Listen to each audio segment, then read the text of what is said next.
Hey everyone, this is Logan, and this is my voice 9 months on T.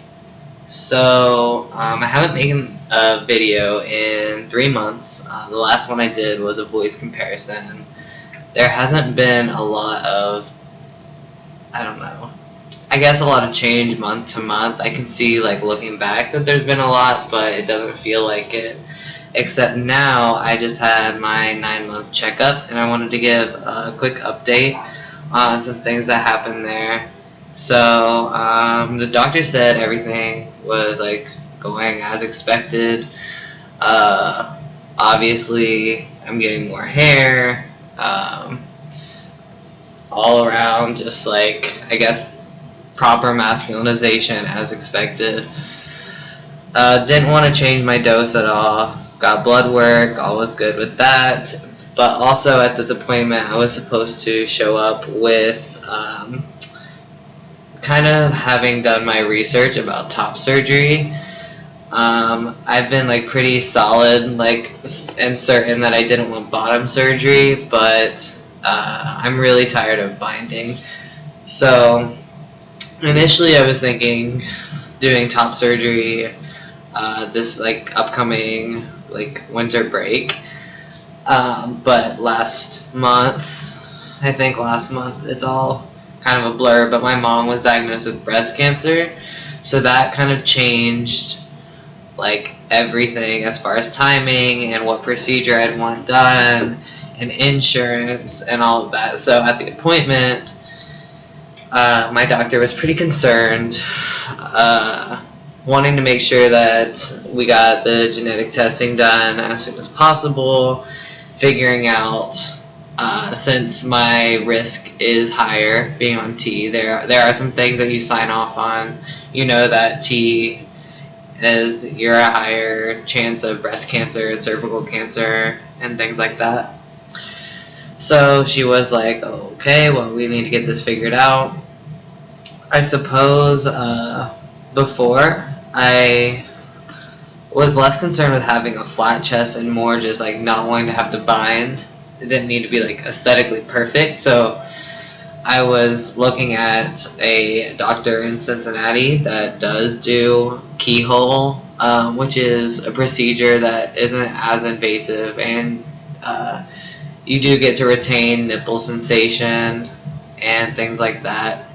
And he will actually do it for people with like larger chest, not large chest, but typically the surgery is for folks who are like very, very small and just basically need a bit of lipo. So, but now after this, and if things are a higher risk, I will probably do bilateral, which means a lot more time for healing. I'll have drains, all those things. It does kind of change the timing, I suppose.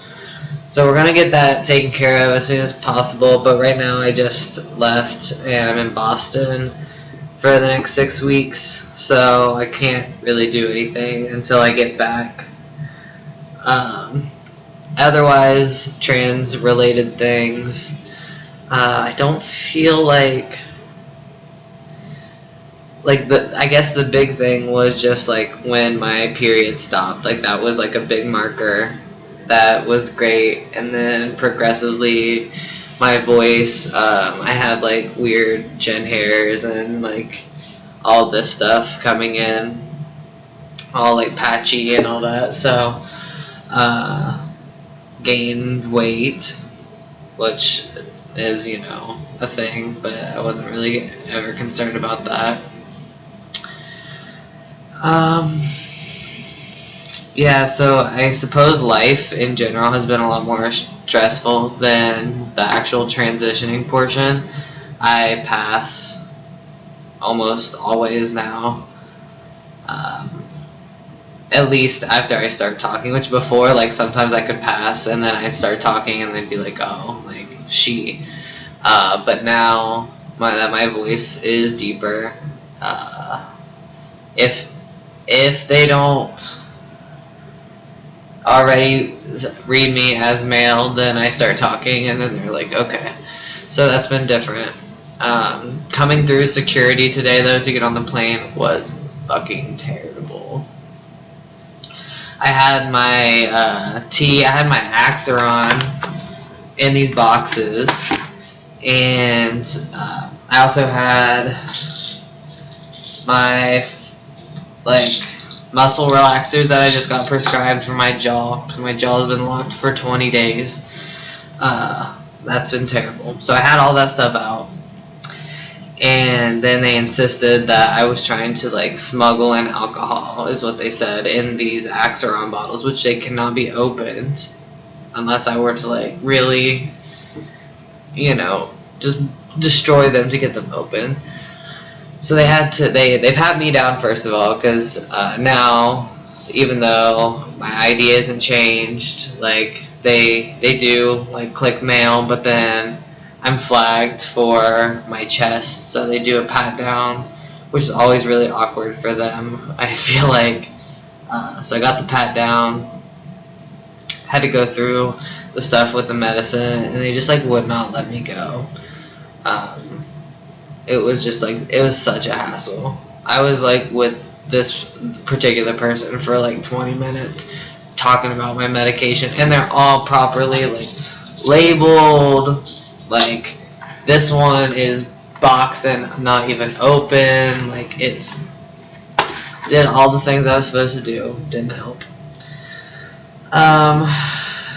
But yeah, that's kind of life update / tea update. Hopefully I'll be able to talk a little bit more about future top surgery plans as I know more about when and where and how I'm gonna do that. So I'll probably make a video.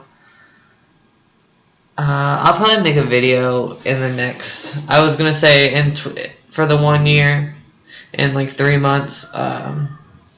But I'll probably make one before that if things come up about top surgery. So anyway, thanks for watching. See you next time.